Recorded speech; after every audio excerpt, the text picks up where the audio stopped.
Chapter 26.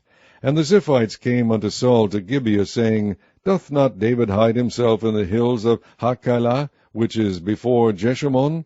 Then Saul arose and went down to the wilderness of Ziph, having 3,000 chosen men of Israel with him, to seek David in the wilderness of Ziph.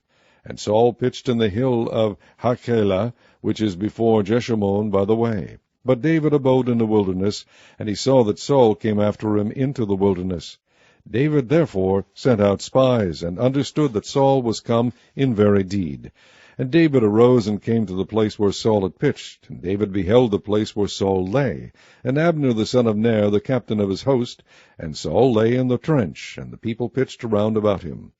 Then answered David, and said to Ahimelech the Hittite, and to Abishai the son of Zeruiah, brother of Joab, saying, Who will go down with me to Saul to the camp?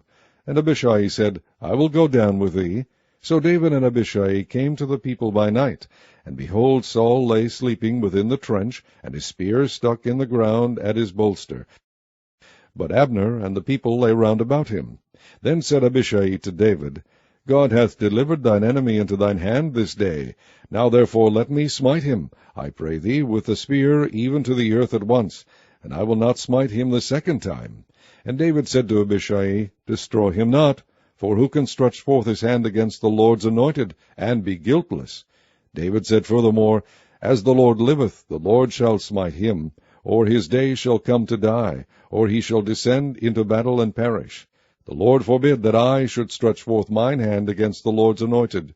But I pray thee, take thou now the spear that is at his bolster, and the cruse of water, and let us go. So David took the spear and the cruse of water from Saul's bolster, and they gat them away, and no man saw it, nor knew it, neither awaked, for they were all asleep, because a deep sleep from the Lord was fallen upon them. Then David went over to the other side, and stood on the top of an hill afar off, a great space being between them. And David cried to the people, and to Abner the son of Ner, saying, Answerest thou not, Abner? Then Abner answered and said, Who art thou that criest to the king? And David said to Abner, Art not thou a valiant man, and who is like to thee in Israel? Wherefore then hast thou not kept thy lord the king? For there came one of the people in to destroy the king thy lord. This thing is not good that thou hast done. As the Lord liveth, ye are worthy to die, because ye have not kept your master the Lord's anointed. And now see where the king's spear is, and the cruse of water that was at his bolster.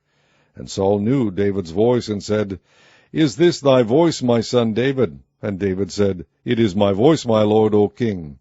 And he said, Wherefore doth my lord thus pursue after his servant? For what have I done, or what evil is in mine hand? Now therefore I pray thee, let my lord the king hear the words of his servant. If the Lord have stirred thee up against me, let him accept an offering. But if they be the children of men, cursed be they before the Lord. For they have driven me out this day from abiding in the inheritance of the Lord, saying, Go, serve other gods. Now therefore, let not my blood fall to the earth before the face of the Lord. For the king of Israel is come out to seek a flea, as when one doth hunt a partridge in the mountains. Then said Saul, I have sinned. Return, my son David, for I will no more do thee harm, because my soul was precious in thine eyes this day. Behold, I have played the fool, and have erred exceedingly.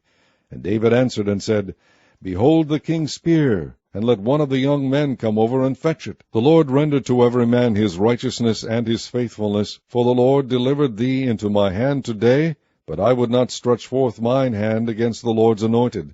And behold, as thy life was much set by this day in mine eyes, so let my life be much set by in the eyes of the Lord, and let him deliver me out of all tribulation.